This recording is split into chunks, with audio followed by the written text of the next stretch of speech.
Mitt Romney and other so-called Republicans vote to advance the Senate infrastructure bill. Dr. Anthony Fauci blasts the Sturgis motorcycle rally, but ignores Obama and the border surge. Plus, a boulder is moved from a college campus because it's racist. All that and more. I'm Bobby Eberle. This is a 13-minute news hour. And God bless the United States of America.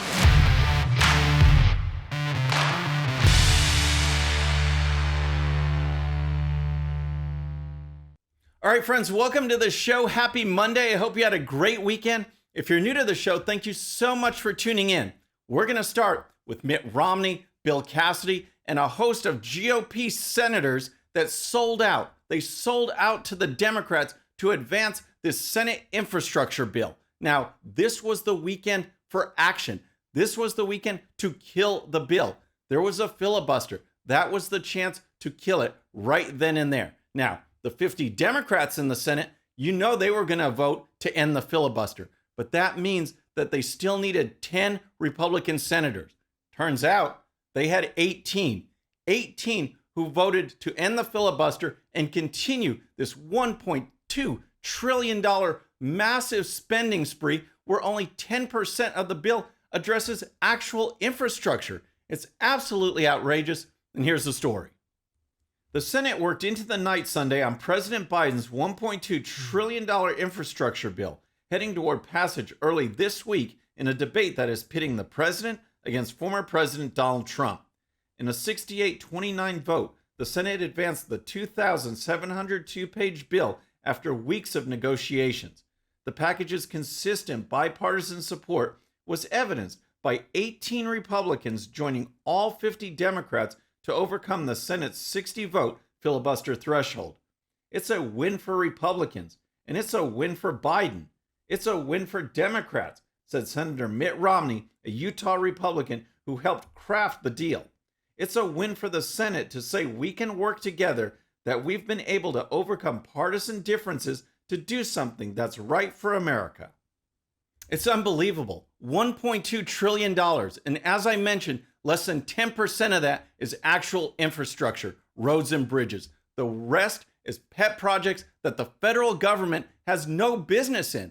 And again, the worst part of this is it opens Republicans up and the country to another bill, $3.5 trillion, basically the Green New Deal, so-called human infrastructure. It's a wish list of radical left-wing policies that they want to push. And because of this vote, that other bill, $3.5 trillion, can be passed without a filibuster. That means that Republicans could be lockstep and opposed to it, and it could still pass, all because of this. Now, over the weekend, President Trump put out a statement blasting the bill. He says it's no good, that he can't support Republicans who do this.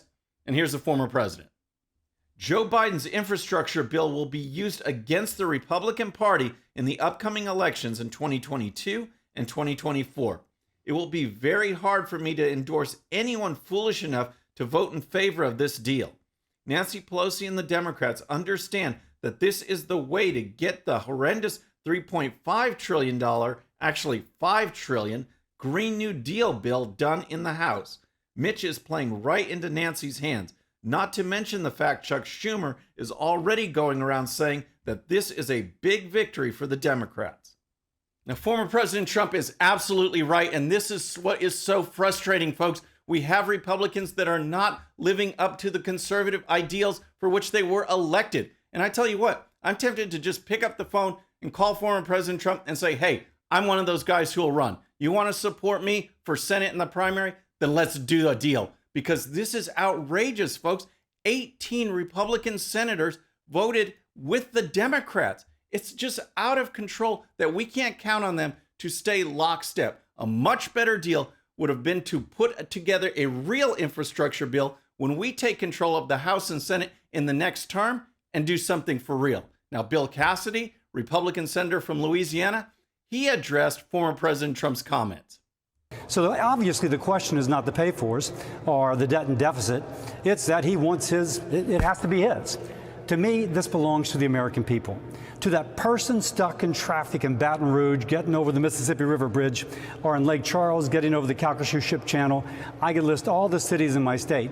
The people in New Orleans who need a new sewer system, it belongs to them. Now, good policy is good politics. Wow. Good policy is good politics. That's what he's saying. And you know what? Cassidy is absolutely right. There's just one problem. This is not good policy. This is bad policy and bad politics to jump on board with the Democrats. What should have been done is put together a real infrastructure bill in the next Congress. When we have control of the House, we have control of the Senate and can address real infrastructure and not leave ourselves open to $3.5 trillion in massive spending. Inflation's going to go up. That's a tax hike on everybody. And yet Cassidy's going for it. Romney's going for it. Other senators are going for it. Here's Senator Mike Lee from Utah, who didn't vote to advance the bill. He voted against it. Here's his comments. It's a terrible bill. And look, this is yet another inflation bomb dropped on an already carpet-bombed economy. This is something that reinforces the false notion that the federal government is in charge of everything. Yes. And it's also based on a false notion that this is principally about infrastructure, which it isn't. And by the way, most infrastructure isn't federal and should never be in the first place. Great comments from Senator Lee there. Now, to sum things up, the vote to advance the bill was 68 to 29. Those 29 no votes, all Republicans. All the Democrats voted to forward the bill, to keep it going. 29 Republicans stood strong and said this was a bad deal. 3 others didn't vote. That left 18. 18 Republicans who sided with the Democrats, and here they are. Republican senators voting with Democrats: Blunt, Burr, Capito, Cassidy, Collins, Cornyn, Kramer, Crapo, Fisher, Hoeven, McConnell, Murkowski, Portman, Risch, Romney, Sullivan, Tillis, and Wicker. It's unbelievable that in states like Idaho, Alaska, and North Carolina, where the states have 2 Republican senators, both those senators in each of those states voted to advance this bill, sided with the Democrats. It's incredibly frustrating, and we need the Republicans to stick together. That's how we win elections. That's how you rally the ground troops to go out and work the polls, to go door to door, to make the phone calls, is by having people that stand up for the principles that these volunteers are working so hard to advance. These Republicans need to get a clue or get out of office. All right, next, let's talk about Dr. Anthony Fauci. But first, if you're new to the show or haven't subscribed yet, regardless of platform, just search out my name, hit that subscribe button, make sure notifications are turned on. That way you can follow the show and help us grow. Okay, so let's talk about Dr. Anthony Fauci, because he has a way of following the science only when it seems to benefit his left-wing interest group. Whenever there's conservatives gathering together, he is so quick to blast it, but he's quiet on other examples. So this weekend, he was blasting the Sturgis motorcycle rally in South Dakota. Here's some of his comments on Meet the Press. What do you expect this rally to do to that part of the country? Well, I'm very concerned, Chuck, that we're going to see another surge related to that rally. I mean, to me, it's understandable that people want to do the kinds of things they want to do. They want their freedom to do that. But there comes a time when you're dealing with a public health crisis that could involve you, your family, and everyone else, that something supersedes that need to do exactly what you want to do. So let's call out the bikers in South Dakota. But what does Dr. Fauci say about the Lollapalooza gathering in Chicago with 100,000 people? Nothing. What does he say about Barack Obama's bash where people were partying indoors without masks? Nothing. And the biggest super spreader of them all, what does Dr. Fauci say about the surge of illegal aliens crossing the border with huge amounts of COVID? Absolutely nothing. And for an update on what's going on the border, here's Breitbart. A leaked presidential briefing document reported on by NBC News revealed that 20% of unaccompanied migrant children who illegally cross the border are testing positive for COVID-19 after being released into communities by Border Patrol. The The report covers the last 2 to 3 weeks of data prepared for President Joe Biden, NBC says. A presidential briefing document reported by NBC News also states that 18% of migrant families are testing positive for the pandemic virus after they are released by Border Patrol officials into border communities. President Biden is expected to receive the briefing on Thursday. This is unreal, folks. And make no mistake, these people aren't just staying at the border. They are being sent into the United States on buses, on vans, on aircraft, landing in cities, going into states. Many times state leaders don't even know what's going on. They don't know the situation. These people just show up. And Dr. Fauci, he's blasting people for being unvaccinated. And yet Joe Biden is allowing thousands and thousands of COVID positive patients to just go into the country and disappear. Look at that. Tell me about that and if that's following the science. Okay, next, let's talk about the racist rock that just got moved from the Madison campus of the University of Wisconsin. That's right. There was a boulder, it's existed for billions of years, but there was a boulder on campus that represents racism apparently, and it had to go. And here's the story. The University of Wisconsin removed a large boulder from its Madison campus on Friday at the request of minority students who view the rock as a symbol of racism. Chamberlain Rock on the top of Observatory Hill is named after Thomas Crowder Chamberlain, a geologist and former university president. Students of color on campus say the rock represents a history of discrimination. The boulder was referred to as a derogatory name for black people in a Wisconsin State Journal story in 1925. Okay, did you catch all that? This boulder has existed for billions of years. It's named after a former university president, but back in 1925, the Wisconsin State Journal used a derogatory name to describe it. Hasn't been that way ever since, hasn't shown up in print ever since, but because of what was written in 1925, that racist rock has to go. Here's more of the story from local News Now 3. The rock is officially named for former university president Thomas Crowder Chamberlain. But at the time of its discovery, it received a racial slur that was used to describe any dark or large boulder at the time. Some students have been calling for its removal for years. Today's heavy lift felt like a weight off their shoulders. Well, because it's showing that, our hard work isn't going to waste, that if we keep pushing forward, change can come. And we're seeing that with events like today's. The university says it cost $50,000, money coming from the chancellor's office and not tax dollars. $50,000 to remove a racist rock. Give me a break. And they're talking about fighting these battles. This is a battle worth fighting. This is outrageous. There are so many bad things going on with race relations driven by the radical left, and we have to focus on a racist rock. How about living up to the legacy of Martin Luther King? How about treating people equally, judging people on merit, a colorblind society? Instead, we are getting more segregated than ever over the past 20 years. Now we have classes and graduations separated by race. Safe spaces on college campuses where you can't get in there unless you're a particular race. That is not bringing people together. That is not unity. That's not equality. And yet we're spending our time moving a racist rock.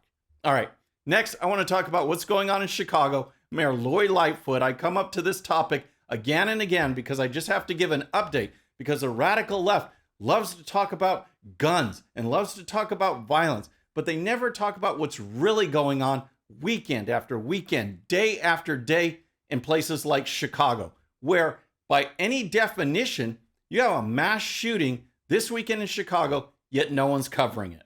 And here's the story. Amid a violent weekend in Chicago with at least 66 victims shot and 8 killed, one police officer is dead and another is in critical condition after they were shot in the line of duty during a Saturday evening traffic stop. Chicago police said 2 officers were fired upon after a vehicle carrying 2 men and a woman was pulled over at around 9:10 p.m. in the 6300 block of South Bell Avenue in the south side of the city. 66 people shot and 8 killed, yet we don't hear anything about it in the national news. Why isn't that a story? Maybe the shooters aren't the right race? Maybe the guns didn't fit a particular narrative, and yet this happens again and again and again. And here's more. Over the weekend, 66 people were shot and 8 of the victims, including Ella French, passed away, CBS Chicago reported. In one incident, 7 people were shot at a lounge early Sunday morning, with a 37-year-old victim sustaining fatal gunshot wounds to the neck and back, according to the outlet. Lightfoot City saw 56 shootings, including 11 fatalities during the weekend of July 17th and 18th. The recent surge in violence this summer prompted the Democrat mayor to coordinate a federal strike force with the Bureau of Alcohol, Tobacco, Firearms, and Explosives and partner with President Joe Biden in order to crack down on gun trafficking in the city. Now, for her part, Lori Lightfoot did get on Twitter and posted a Twitter thread, didn't mention Officer Ella French by name at all, but she did write this. Some say we don't do enough for the police. Others say we do too much. All of this must stop. We have a common enemy. It's guns and the violence they bring. Wrong. The enemy is a society that doesn't value human life. The enemy is a culture that promotes and embraces violence. Guns did not make these people violent, yet the left, they only want to target on a specific narrative to advance an anti-gun agenda. They don't really want to do anything to help the inner city violence. So I'm going to keep bringing up these numbers over and over again because it's not just Chicago, it's in major Democrat-run cities across the entire country. But look at those stats. By any definition, as I mentioned, this would be a mass shooting according to the left, and yet we hear nothing about it. Folks, that's our show for today, but don't forget, if you're new to the show or haven't subscribed yet, regardless of platform, just search out my name, hit that subscribe button, make sure notifications are turned on. That way you can follow the show and help us grow. All right, friends, thanks so much for tuning in. Our next show is going to be Wednesday, same time on my channel, same usual time on Right Side Broadcasting. Until then, I'm Bobby Eberle. This is a 13-minute news hour.